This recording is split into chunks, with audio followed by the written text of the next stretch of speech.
Double R Flo-Town, we are starting 2026 just perfectly, I think, Reeves. We've got Stoney and Tony Moore, born and raised in this area, built a phenomenal business. We're super excited to have you guys here. Thank you so much. I feel like when Kevin married into the Moore family, I married in too. Oh, absolutely. I feel a part of the family. Right. Was that Absolutely. a straight line family tree? Yeah. I don't know what it is, but Like all the pines we got. I like being in the Moore family. It's a That's a good family to be in. Yeah. It's we take you for advantage sometimes, like we do. No. That's what families do, right? Yeah, Moore family is growing, isn't it? Absolutely. Yeah. Well, it's been pretty big for a long time. That's true. That's true. Pretty big for a long time. What I love, Stoney, is a lot of the family seems to want to stay in Florence. You know, we've got Peyton that's going to finish school soon and come back. Austin's back. He wanted to stay in Florence. I mean, it's... Price is coming back. She'll be Is she? graduated this next May, and she'll be coming back. I feel like what we see a lot of times is that generation doesn't want to stay. Right. But the Moores are staying because they got so much fun stuff to do around out there in Mars Bluff, I guess. Oh, well, it's funny because you see people on the street, well, there's nothing here for people to do. And then being on county council, well, let me tell you a little bit. Let me tell you about what Lynch's River Park's got going on. Exactly. We got some Independence Farms, what we're going to do down there. This is what's coming. And they go, well, I didn't realize, we got disc golf at 2 different locations. Yeah. Oh, I didn't realize how big that was. Yeah, you need to check it. Oh, wow, Florence got a lot going on. Yeah. That's really what this whole podcast is about, Right. is help get the message Right. out that Florence is a great place, Well, and the counties around it are a great place to live. Well, I mean, I was 75. I'm going on 76 years, and I've been born and raised here in Florence all my life. And I've seen the changes from dirt road streets to paved roads to economical boom and Oh, yeah. hard times as well as good times. The growth has got to be just crazy for you. Right. Something Yeah. to think about sometimes. Yeah, I was riding up here a while ago and coming down 301, and I was thinking back. I said, 301, when I can remember when it was basically built, Right. Wow. and when you left 301 to get to Moore's Crossroad, which is Francis Marion Road right now, all that was dirt roads. I mean, that was dirt roads, and everything around that community at that time, even back in National Cemetery Road, all that was dirt roads. Wow. And it's been like a dream. You almost like you live through it, but you wake up and it's happened. You remember coming downtown and downtown Florence being bustling, I'm sure. Oh yeah, I can remember going. I played ball at the old YMCA in Little League, and I would thumb a ride from Moore's Crossroads to four-way stop, and then from four-way stop I would run to what is now McLeod Hospital. Oh, okay. Right on the corner. Yeah. That building. That's right there when you go over the overpass Yep. on Church Street. That was to the right of that was the YMCA. Okay. And it covered that whole block pretty well. Wow. And the ball field was on the railroad side of that YMCA. And it was a big old building. If you look at some old pictures and stuff, it was a building. It was 3-4 stories. It had a basement in it. Really? I never knew that. It had basketball courts. It had bowling alleys in it and all that. And So that's where you grew up playing sports. Right. That's where I started off playing baseball. Wow. And I did that I cropped tobacco all day long, come home about 3 or 4 o'clock, clean up, throw my ride to Florence and play ball, and my parents would come and pick me up watch me play ball and pick me up after the ball game. What years were this? And then kind of take us through how you built this business. Probably I was around 10 years old at that time. So you're talking about a 10 to 12 years old. Yeah, so it's 1960. That was 60. Okay. 1960s. And I played at the YMCA, I think, 3 years, and then before you moved up into another league. But that was kind of, we took it for granted back then. To get in the car, Oh, yeah. that was 8-10 miles to Florence. At 10 years old. At 10 years old. I mean, that was part of growing up. So we grew up fast on the farm. Oh, yeah. And Oh, yeah. I was raised at Moore's Crossroad in that little tenant house right behind the store there. Now, It's still Moore's there, Crossroad. right? Yeah, the little Yeah. block house. Yep. And my mom had 7 boys and 1 girl. Wow. And probably as we got older, some of us moved into our grandparents' house because our house just wouldn't hold 8 kids and Yeah. 2 parents. And we were You mean raised- y'all didn't go into massive debt to build a big house and No. make everybody nice and comfortable? Actually, we went the other way. We went the other way, y'all. Yeah. When I was born, my dad had a farm there at Moore's Crossroads. In 1954, if I'm not mistaken, it's the worst recorded drought in South Carolina. Happened in 1954. My dad went out on a limb and he had leased a bunch of land and planted a bunch of tobacco. And if you know, tobacco was the money crop back then. And it was hard work.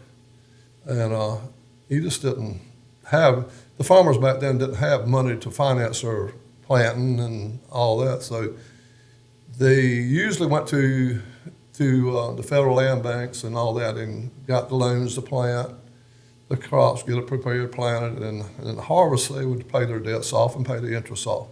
But in 1954, I was 3.5 years old, roughly. I became a sharecrop farmer because my dad lost a farm. My grandfather tried to get him to carry the loan over, but my dad he made a promise that he would pay his debt off at the end of the year, and he couldn't do it, so he sold the farm. Wow. And left us about 4 or 5 acres right around the house. Wow. And I became a sharecrop farmer at 3.5 years old. And sharecrop farming wasn't fun. And and people really don't know what sharecropping farming is. Our family, with our kids, my mom and dad's, our family would go help another family on the days that they harvest their crops, tobacco. And those 2 farms would help a third family. And that cycle would go on week after week after week. And you had to split what you made with the landowners, and which, I don't know, I was probably too young at that time to know what the split was. It wasn't a whole lot to wasn't split a lot, up. right. Yeah. Because we never got rich off the deal, I can tell you that.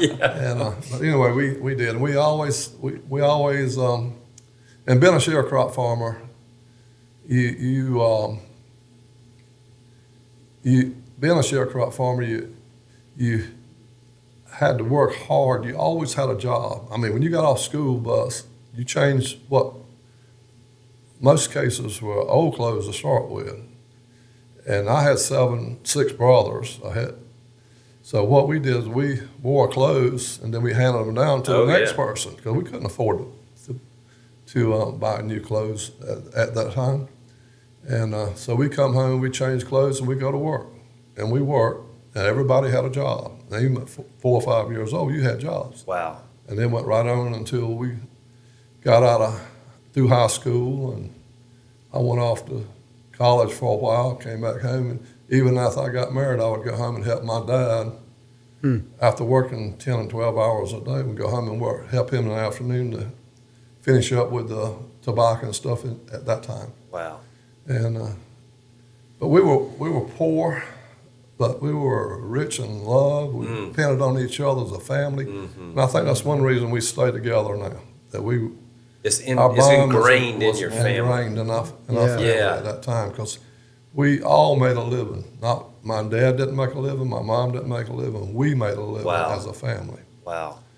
And There's a unity, and Right. we're in this thing together, right. and we're gonna And we don't sink or have that swim. anymore. Right. No. You don't have that in families anymore. Yeah. Because when they all got grown, they still lived within, 3 miles from the crossroad. Oh yeah. Oh yeah. Every one of us kids grew up, got married, except for my youngest brother. He drowned at 19. After the day right before he graduated from high school. Anyway, every one of us lived probably within a mile and a half of where we were born and raised right there, Morris Crossroad. Wow. That's so interesting, isn't it? And, When you work together like that, you stay together, and there's just a different bond in the family. Right. It just reminds me of the beauty of going through difficult, challenging times together, because it really keeps you bonded together. And nobody wants hard times or difficult times, but there's a beauty in it because it teaches you perseverance and commitment that I'm sure you've had to have in your business career as you've established and built more builders, and you know your son Tony coming in and doing all that y'all are doing. Those lessons you learned at 3 years old as a sharecropper have allowed y'all to be successful today. And we depended on each other a whole lot, and we depended on my mom a whole lot. My dad grew up having some problems after he lost a farm and got into the alcohol. And he would go through his binges and stuff like that. And we grew up early. And we were raised, I'm just going to throw a little story back on you about how it was to be a sharecrop farmer in those days. And this is the general consensus of people living in these rural areas. There were some that was better off than the others, but it was general. We had no bathrooms in the house. We had no water. We had no hot water heaters. So we had no heat other than a wood burning stove that we had to cut wood for every day during the wintertime. That was one of our jobs when we got off the school buses. You had to have the wood rack filled up to a certain point to last my mother till the next day. Wow. And so we grew up knowing what it was to be on that side of the fence. So how does that help you now that you're on a different side? You know? I think that encouraged me to go forward and try to be successful in life. Yeah. And my dad had problems, but he was a firm believer. You never told a lie. You did not tell my father or mother a lie. There was consequences if you ever did. And you learn real quick not to do that. Yeah.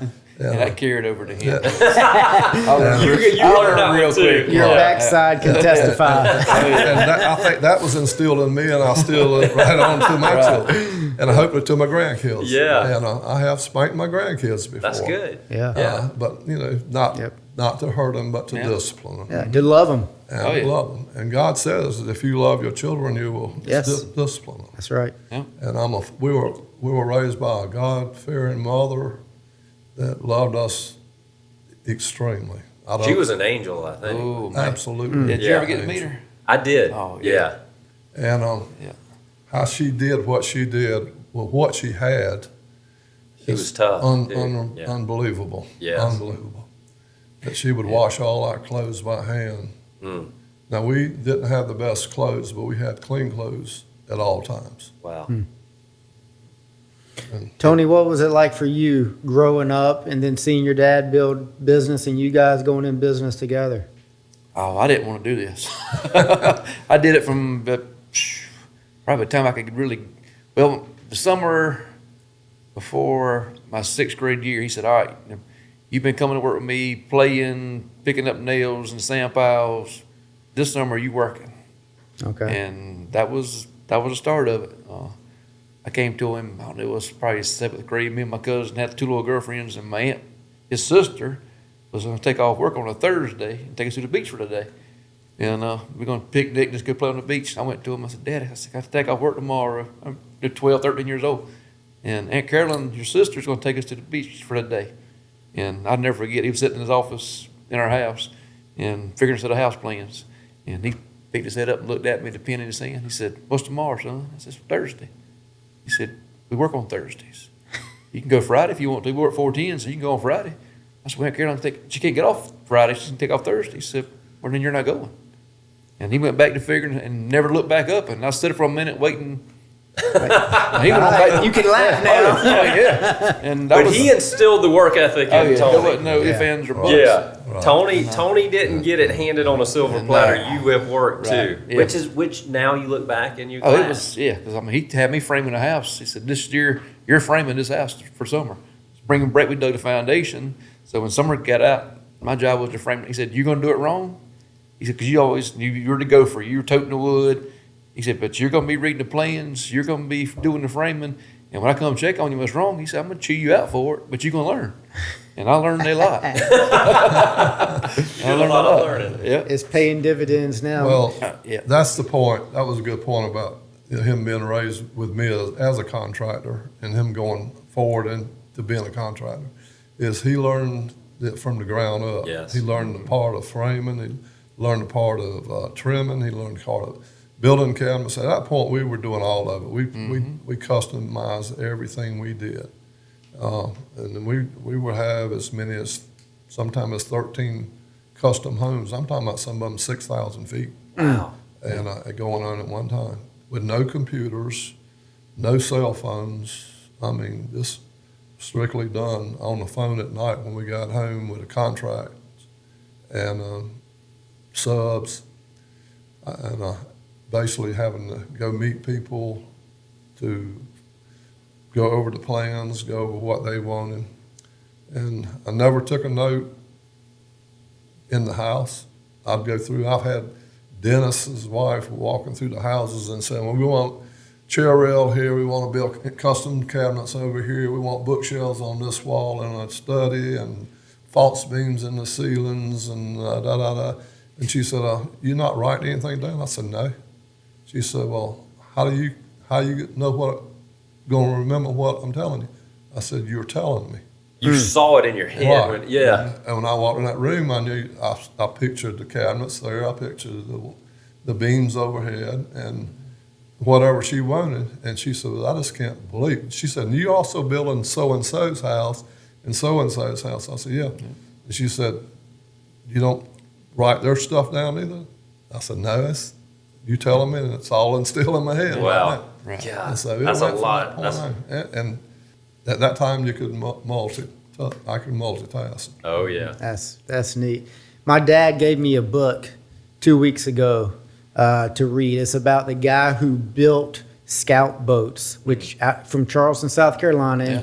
And in that book, he talks about some of the very things you guys are talking about. How he learned the business, starting in the shop with resin and sanding boats, Right. and he built all the way up. And he's talked about how in this book he's passed his business on to his kids, but he made his kids learn the same way he learned, starting at the very bottom. Right. And that's what I hear y'all saying about generation upon generation with more builders. Yeah.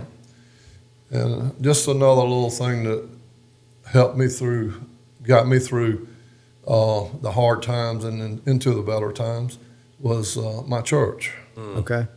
Liberty Church. Yep.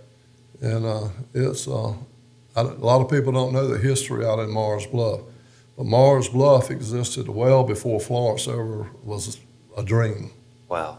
and it was the high society area at that time. All the plantation homes were out in that area. All the famous names that you go back in history and read, the Harleys, the Pierces, all those were big landowners out in that area. And I've got a little story about our church history that I'm sure that nobody knows about except for people around Liberty Chapel. But Liberty Chapel was founded in 1789, and that's when the only way you could cross PD River was on a ferry boat. Wow. Not a ferry boat, but a ferry flat. Yeah. And the Gibson family owned that ferry. And he had several good many kids too. But Tobias Gibson was one of his sons. John Gibson was another. He had a girl that the people would come down and was scared to go down the hill there at PD River to get on the float. It's pretty steep, isn't Right. it? Yeah. People don't realize that there's about a 60-foot bluff on our side of the PD River. Yeah. And you can literally places along there between DuPont and Paper Mill that we've hunted that over a best part of our lives. And there's places up there you can walk up and jump into the river off that bluff. Wow. And jump 60 foot down into the river. Wouldn't recommend it. But The county councilman doesn't recommend that. We do not recommend jumping. Right. And it goes for probably a mile or two of that bluff down there that Yeah. you can jump off of. Yeah. But they owned the ferry that crossed that, the Gibson family did. And the circuit riding preachers were trying to introduce Methodism into this part of the country. And up until that time, it was mostly Presbyterian, which that's where Hopewell was. Hopewell Presbyterian right now on Clawson Road. And it was formed about 10 or 12 years before Liberty Chapel was formed as a Methodist. But the circuit riding preacher would stay at people's houses at night when he was traveling. And he befriended the Gibson family and converted them into Methodism at that time. And the Methodists, they became Methodists, and then as the kids grew, they became Methodists. And Tobias Gibson and his brother both became Methodist pastors. And this is in 1789, late 1700s to early 1800s. And Tobias Gibson served South Carolina in the Methodist form for about 6-7 years. And then the United States bought the Louisiana Territory in Spain. Which is Mississippi, Alabama, all the western Gulf Coast states. So our DS at that time, we sent Tobias Gibson, he went by foot and horseback riding from here all the way over he got in the Cumberland River and got a canoe and went down, and had a note somewhere of it, but he went on down and finally got to the Mississippi and drifted down into the Gulf. And Tobias Gibson, the little man from the little ferry right there that their family run for almost 200 years, that ferry. They ran that ferry for 200 years. Wow.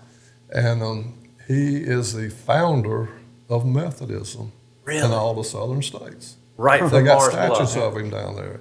Tobias Gibson, founder of Methodism. Wow. And he is because you couldn't take, until they sold the Louisiana Territory to Spaniards, if you brought a Protestant religion in there, you get killed. That's how strict it was. And so when we purchased it, that opened the gates up for us to go in with other religions. So, it's like the way the United States was established, freedom of religion. Tobias must have been a pretty interesting guy. He Had to be. Yeah. he and his brother was a big founder of Methodism in Darlington. Oh, And they okay. all came from that little church. Wow. Man. Yeah. But They don't teach that in school these days, do they? And that's a lot of history out there. Sure is. And the Harleys, the one that formed the railroad track, and then eventually formed Florence, Yeah. North Carolina. He lived right there on Francis Marion Road, had a big plantation home right there. And he and his daughter, Florence, the one that the city is named after, Yeah. they're both buried right there in Hopewell Church. Oh, are they really? Yeah. Both of them are there, Hopewell Church. Yeah, but the Harleys, then they had girls, and they married into the Pierces and Dr. Pierces and all that, and they had some sons, and they became doctors, and all that instilled back to the Wallaces and the Greggs, Yeah. and which the Wallace Gregg Elementary. yeah. Yeah. Yeah. Wow. Now we've got some Florence old Now we're school getting the foundation of this Florence place. Yeah. history. And Wow. Amelia Wallace and her husband, Walter Gregg Wallace. Yeah. So see, that's how the Greggs and the Wallace They intermarried. Back in them days, you didn't marry people from hundreds of miles away. You married people in your local community. Yeah. Okay. Yep. And Walter and Amelia are the ones that gave the land to Francis Marion College. Okay. They lived there on Francis Marion and continue to live there for about 20-something years after they give the land to Francis Marion. In the little house they call the 6 Weeks house. Because the original plantation home burned when they got married and moved in. It burned. And Amelia's husband's father built a house in 6 weeks that they moved into while they rebuilt the plantation home that's there now at Francis Marion. Oh, wow. And that's the old home site there's now. Interesting. But it was built in a replica of the first one, but the first one had a 3rd story, and I think this one only has 2 stories. Wow. Wow. So you've just recounted beautifully long history of Florence. You've lived here, born here, raised your family here, built a business here. You're sitting beside your son, who's a county councilman. You know all this history. What would you say to us, and even to your son, who's a county councilman, about what we need to preserve or what we need to be thinking about as the next generations, take Florence forward? Because we're seeing that next leg of growth. Oh, yeah. Yeah. Well, as well as everybody knows right now, I think the east side of town, which is the sunny side of town. Yeah, that's right. That was the name of the plantation home, was the sunny side. That was the original plantation that burned down. And it was, but that side was getting ready to boom. Yes. So there is all kind of history out there that people don't know about. And I think that history needs to be preserved somehow. Okay. Some way, shape, or form. So there's so many different stories we could tell, but one that I think everybody would find really interesting is the atomic bomb mishap, let's say. Yeah. Oops. Because you remember it. I was 8 years old. I was going from my little block home there at Morris Crossroads to my granddad's little general store, and I was halfway across the yard, and the bomb hit. And it was like it was like a great explosion. It basically knocked me off balance, shook me, and I didn't know what was going on. I thought, I didn't know what somebody was blowing stumps with dynamite or what. I didn't know. Yeah. How far were you from the blast site? At this point, 3 miles. well, you talking about Morris Crossroad, Nash Cemetery Road, 3 miles. 3 miles. You were It's close. just right behind where McDonald's is. Well, Fresh if Marion. that bomb had been loaded with a nuclear head, we wouldn't be here talking. Yeah. Nobody, Florence wouldn't even be here. Probably would be all of them. But a little story about that is my brother Guy, my oldest brother Guy, and Russell Culberson were going to town he was wanting to buy a pair of penny loafers, and they were on the way to town, and they were coming right here, where we are. Right where downtown is right now. That was all Florence was a little downtown at that time, and the bomb hit. They were at Wallace Creek School right along there about where college is now, and the bomb hit across the road 301 on the other side, about a half a mile from where they were at. And it turned them sideways in the road, and they knew the family. They were part of the local neighborhood families, and he saw the smoke and all that, and they went, picked the people up that was injured after the bomb hit, brought them to, I think, McLeod Hospital, because that's probably the only hospital that was here at that time. Dropped them off, went on downtown to buy his penny loafers, was in there shopping, and it comes on the television about the atomic bomb falling and telling people to stay away because they didn't know if it was radioactive or not. And so, I think that thing hit me. all of a sudden, they didn't know they were going to start drying up and dying or what. Yeah, They didn't know what was going to happen. So Scared to all tell that took anybody. place. God, that had to be That wild. is something. But That is so wild. that happened in 1958. Speaking of wild, you were telling us earlier, so before Florence was named Florence, what was it? It was Wild, a little village called Wilds. Wilds. Wildes. Wilds. And the Wilds settled this area, and it was, look, I reckon more or less a crossroad like most settlements were at that time. And he was a judge. He was Judge Samuel Wiles, and he had a son that ended up marrying into, well, let me step back a little bit.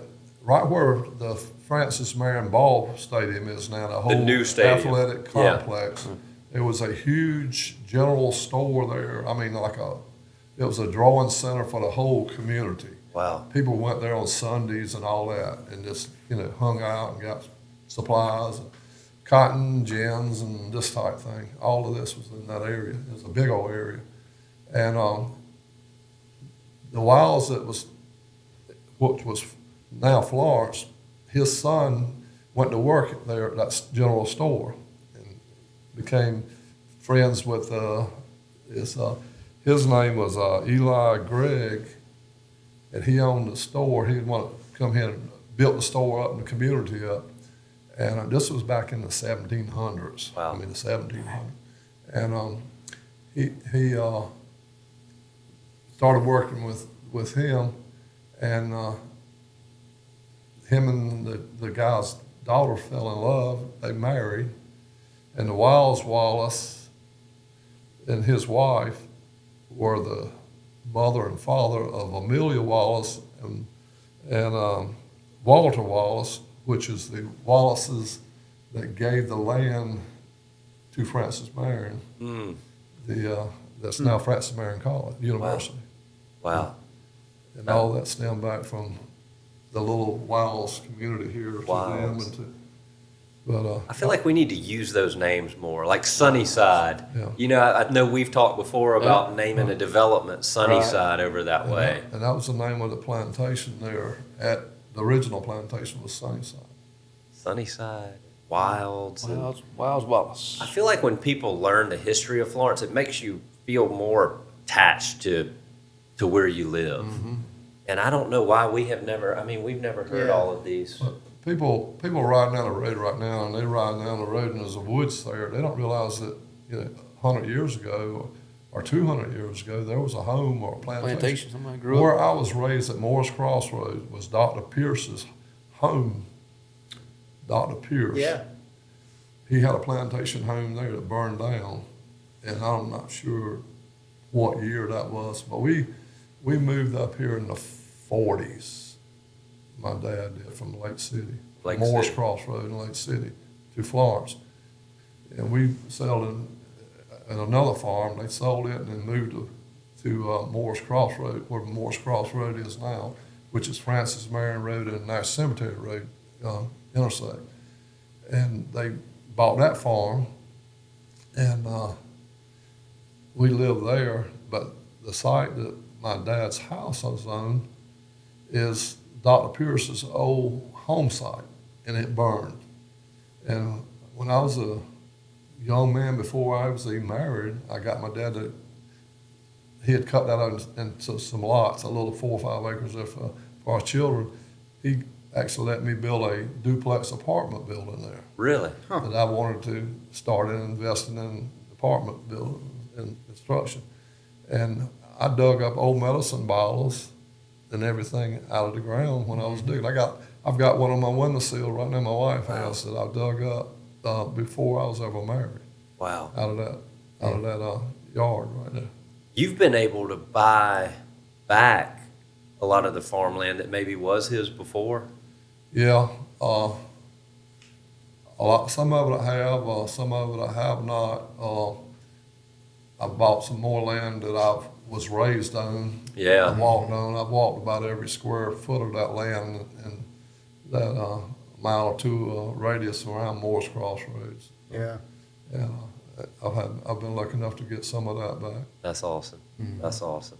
Yeah, every time we're in the woods deer hunting, it'll bring back a memory for me. He'll tell me a story about when I was a boy. We were back here squirrel hunting, and Yeah.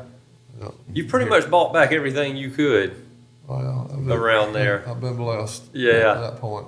I remember that one track that I wish we would have got that was on Clawson and then went back to the Jeffries. Oh, yeah. Lord, that's beautiful, Beautiful down there. land back in I mean, it is. You walk back and it rolls down into the creek, and it's beautiful. Beautiful. Yeah. There's, like I said, all that, at that old Clawson house, all back in there. Oh, It's just- it's hard to believe that it's a big old hill that rolls back down. A lot of people don't realize Yeah. they've You can never stand seen on it. this side of Clawson when they cut the timber there, and you can see for miles back next Oh, to yeah. Francis Rolling Mary. hills. It is. It's, And yeah. all that was cleared land at one time Mm. because they had big plantations and was planting tobacco, cotton, and all that. When it was and everything was cleared, it was either pasture and or cotton fields, and you could see for miles and miles the Wow. rolling hills. And people don't realize this that Florence has got hills. in it. It's got some. Yeah, that's But you- right. But you just can't see them for the trees. Yeah. Yeah. We were talking about Francis Marion the other day, the general, and how he fought compared to how the British fought. And they would stand in line and shoot each other, but he was, I'm gonna go hide in the bushes, and there's so many hills and swamps around here. Yeah. We coming up on the 250th year of the country, but That's right. General Francis Marion was a big reason why we won. I heard Ken Ard on his radio show this morning talking about that, and he's going to have somebody, I forget the man's name who he mentioned, come on the radio who knows a lot of the history of General Francis Marion. Probably Ben Ziegler. Yes. Yes. Yes. Ben, And he's Ben's going a to lot of share history. that, and Ken was talking about the importance and 250th anniversary of our country, but for this area and what General Marion did Yep. in fighting for this country, and that's our own local roots, you know? Yeah, Ben was the one I was telling you about that the Birch's Mill site that the county bought right on the PG River, Yeah. right just out of Pamplico. They went down to the river bank, and they were walking down the edge of the bank. River was low, and he picks up a handful of dirt out of the river and sitting there shaking it. Okay. And musket balls in his hand. Wow. What's the chances on that? Wow. And, my great-grandfather was Mr. Tomlinson Sales Company, and my dad, they used to have the Tomlinsons originally in downtown Florence, and then they moved down where they are on East Palmetto, Yeah. right as you come into town, right before you get to McLeod. And I was like, Dad, why did y'all buy that property and put that Tomlinson's right there? And he said, Reeves, that's where we thought Florence was growing. You had Yeah. the airport, you had Francis Marion University, and so we went from downtown there instead of out towards the interstate. Yeah. He In was fact- just a little early. It's coming And now. it's, so now to hear, it's coming, Yeah. Yeah. and they've sustained, and they've had a lot of people come from other counties into Tomlinson's because of that location. Well, I don't know. This is hearsay, but the Harleys that started the railroad track, the first railroad track at Hoffmar. He was a big plantation home right there on Francis Marion Road, join Jeffers Creek, right Okay. before you cross Jeffers Creek. The big old, huge magnolia trees are still there from his plantation, and it was that plantation owners got together and put the railroad track over here on this side where it was at now at Hoffmeyer because they didn't want the railroad track going through their plantations. And that's the reason it was put where it was. And then it grew around that. We were around the railroad tracks and everything else. That's interesting. And then interstate kind of changed the game Interstate, too. yeah. Yeah. It all boiled in. That's That's- one good that's thing we have been really focusing on the past several years is conservation with the county. Okay. And some people give us a little beef about it, but the way things are growing now, the out of towners will come in and they're going to get it, and it's going to be a subdivision or something. And we've been fortunate enough to get several big tracks like Snow's Island, Birch's Mill, Yeah. the Duck Pond over here on edge of 95 and Old Marion Highway Yep. area.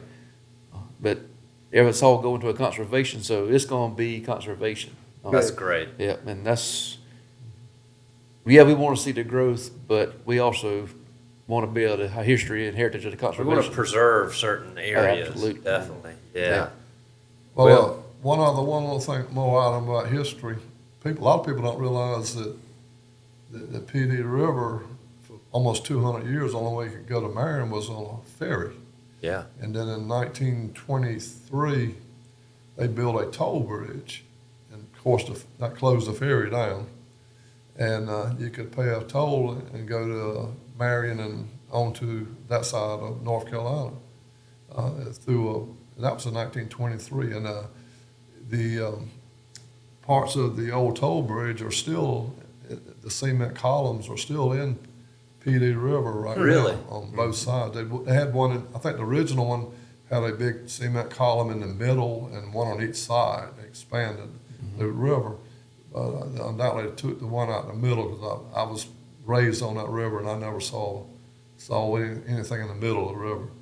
But they used the old original foundations are still on the side of the banks of the river today. Right at back. And about where DuPont's at.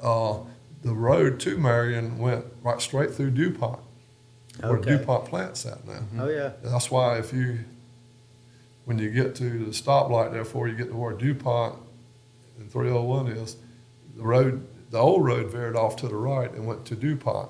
Yep. And then went right on past DuPont and crossed the river there. That's where the old toll bridge was at. And then they built 301. Of course, they moved it over to where it's at now. Wow. A lot of stories to be told around the great PD River. Oh, yeah. isn't The old there? gunboat PD it was for years. Oh, yeah. When the river was low, you could actually go see the boat. It was Wow. in the bottom of the river. Wow. The old cannons at the Veterans Park. Yeah. The Yeah. old cannon out front. That's one of those cannons. That's where it come out of. Out of the river. Yeah. Wow. And people don't realize that the PD River had the steamboats on them.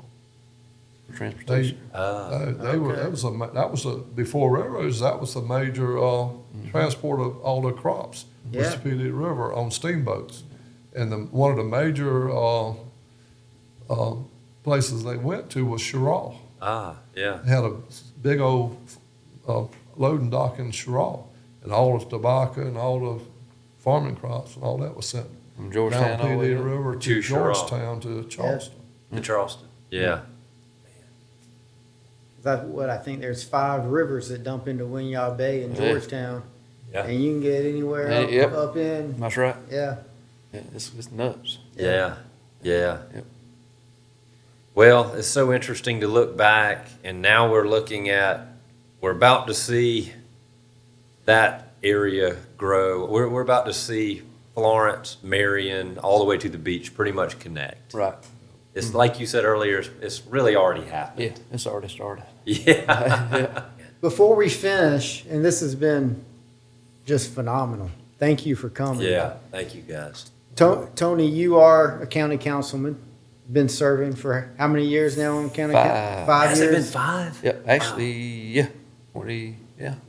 Okay. Tony's got this place moving and grooving. He does. Going in Yeah. year number 6 now. Got Is a it- re-election coming up. So. Ah. All right. Well, those in You this want to district, you want to vote- go again? Oh yeah, I'm Vote good. Tony As long as Moore. they'll have me, I'm Good. I good. enjoy it. That's awesome. I You're never good. dreamed- He's been a big Oh. plus for Yeah. our side of Yeah, town. I never Yeah. dreamed that I'd be doing it. Last thing I wanted to do was get into politics, but It's been good for the He told me he was going to run for. See, like I told these boys earlier, and I said I'm not used to sitting in front of a camera talking to people. I'm used to talking to pine trees. Yeah. Out there by myself. But when he told me he was going to run for county council, I looked at him. I said, I thought I'd raise a smarter son. What are you thinking, Tony? What are you thinking? Exactly. But I'm tickled to death that he did, and I see the results that's been gained from it. Absolutely. What do you see ahead for Florence County in 26? We got a lot going on. Wow. Yep. Actually, I'm on a steering committee talking about the Jolly Cemetery at the landfill. We got a steering committee looking at trying to do a big gun range out there. Oh. We a long ways to go, but we're moving forward. Not just any gun range. Right. Yeah. And, so I'm looking forward to that. This year's going to be real big with it. Hopefully we can get to the finish line and be able to get it going. East side of town's like we said it's a lot of stuff going that way. A lot of Absolutely. stuff. You think we'll see the Florence County? I know Marion's right in there. The beach is coming this way. It's all going to be one big. It's already. I think It's- we getting people buying houses now that they want to be at the beach, but they don't want the beach taxes. But Yep. when they come down from up north, an hour to the beaches, you live at the beach to them. That's part of being at the beach. So True. Yeah. True. they're thinking I can go to the east side of Florence, and I'm living in Myrtle Beach. Did you ever think we'd sell as many houses as we are in Pamplico, South Carolina? No. You know, I mean, that's so cool. Yep. We just That got to is- get them a little grocery store and we'll Yeah, be good. we got to do that. That's Yeah. something we got to get working on. Well, it's just amazing how much Florence is growing. Yeah. I mean, it's like a magnet. It's just pulling people in. And just a little something to throw in on my comment. I can't say that I'm where I am without my wife Mm, Oh yeah. and his mom. absolutely. She's been an angel to me in every sense. Mm, She's took care of me when I was definitely ill. I was literally praying God just to let me go to sleep and not wake up more. I was hurting so bad with back problems. And I've been through surgeries. I've been through all kinds of illnesses, ablations, heart surgery, kidney surgery. I went through 4 back surgeries in 7 months. And that was the ticket right then. I can tell you that. That was a tough It was a tough time. Yeah. And but she has stuck with me, not only in taking care of me, but she has took care of my business. Wow. She's been my record Oh, yeah. reporter and financer and everything. And we've always discussed, if we do something, we try to discuss it as a couple. And that was If you were to give a young man like one of the biggest pieces of advice, would it not be you gotta marry the right woman? Because that's a big part of your Right. success. And we should never be together. God put us together. Wow. I believe that. And because she was raised in the Beltline in Washington, D.C. Yeah. And I meet out of a little tobacco field in Morris Crossroad. Yeah, the odds of y'all finding each other is God had to be And involved. we dated long distance 4 years, Wow. and she was in college. And I went to go to college with her, and I couldn't.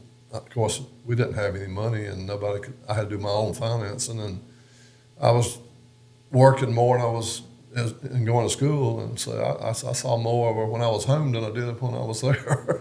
So I came back home, and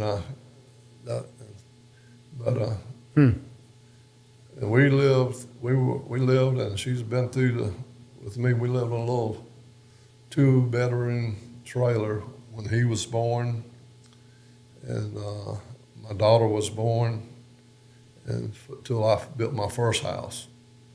I built my first house before I became a contractor, and it took me 6 years from the day I started to the day we moved in it. Wow. Wow. And, house- Why did it take 6 years? Because I didn't. I was making $1.29 You paid an for it hour. as you You went. paid as Yeah. you went. I paid That's for what everything as I done. Yeah. Didn't find nothing nuts. Me and my wife, we set out on 5-gallon buckets and go to farmers and tear down old chimneys and get them and haul them back there and clean brick to build our foundation in our chimney. We took the old brick out of Wallace Grade School, the old art. People don't see this part. They used to have a huge auditorium because that was a thriving area at that time. I mean, Mars Bluff was wide open because it was on the River Road from Charlotte, Sherall, Darlington, Georgetown. That was it. And it was a thriving area. It was a booming area. And Wallace Gregg was a first-class school at one time. I mean, had a 2-story auditorium and a full Really? basement up under it. And, I didn't know and that. all that. Yeah. And we took the brick out of that and built our chimney in our first home that we Wow. had. But I feel like we sat in the midst of a true American We have. legend. We have. And really what built this country Absolutely. is men and women like you, Stoney, and your wife. And, you know, my family's from around here, and my great-grandfather built a business that my dad ran, and my brother's running it now, and it's, you know, it's kind of same ilk as you guys with more builders. And here, sitting among you and hearing the stories and God's grace, and it's inspiring, it's humbling. I'm very thankful we've been able to get this story out today. Because Absolutely. I try to tell Austin, I do tell him, you know, on the job sites that he sees the phone calls. He said, "Great Dad did this all the time. You don't get a day off."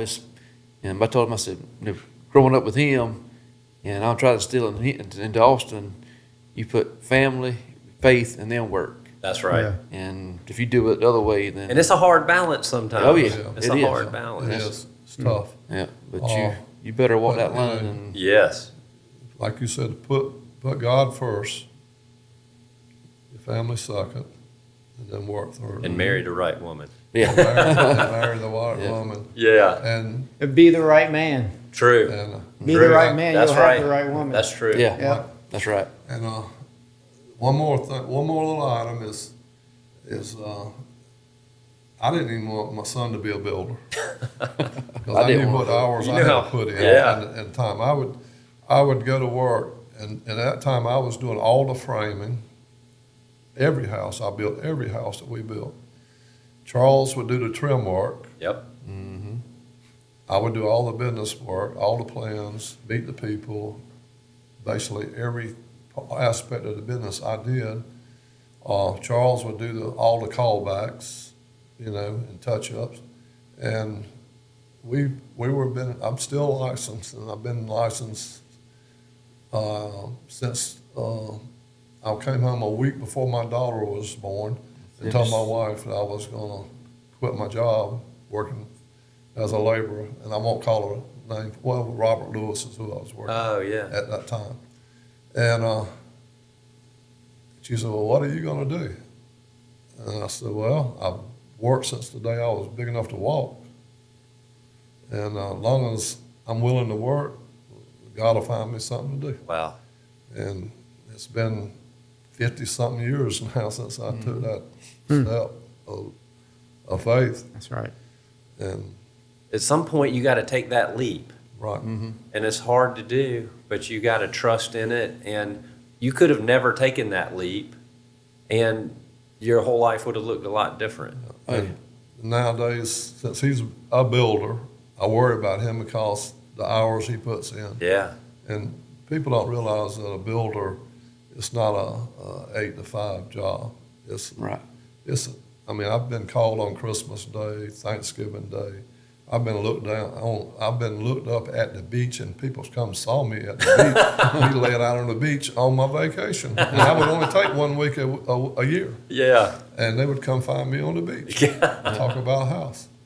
And but it's been tough, but I thank the Lord that you know, he did that for me, and thank the Lord he put Tony in that spot because all the years that we've worked together since he was a little boy, he's always been my best friend. Wow. That's Man, cool. That's amazing. That's amazing. Absolutely. Yeah. I tell you, I'll be telling Stoney Moore stories the rest of my life. And I appreciate all you've taught me. Yes. I really do. And next time I can come back and talk to you some. Hey. He said he'd been talking to pine trees Yeah. his whole life, Yeah, I so know. he finally got to talk to some Yeah. real people. Yeah. You just an old oak. Yeah. I found a knothole to talk to. That's right. That's right. I love calling Stoney and I hear that tractor running. Oh, And yeah. I'm like, what you doing on the tractor Yeah, today? he's tearing up something. Yeah. Yeah, Well, tearing up thank you guys so much. Anytime, come back, please. Yes, hope somebody got a little something out of what I said. I'm I sure did. I got a lot. I got it. I sure did. I hope so, a lot of young men listen to this podcast because it's what they need to hear. Yeah. Thank you guys. Thank you. Thank y'all.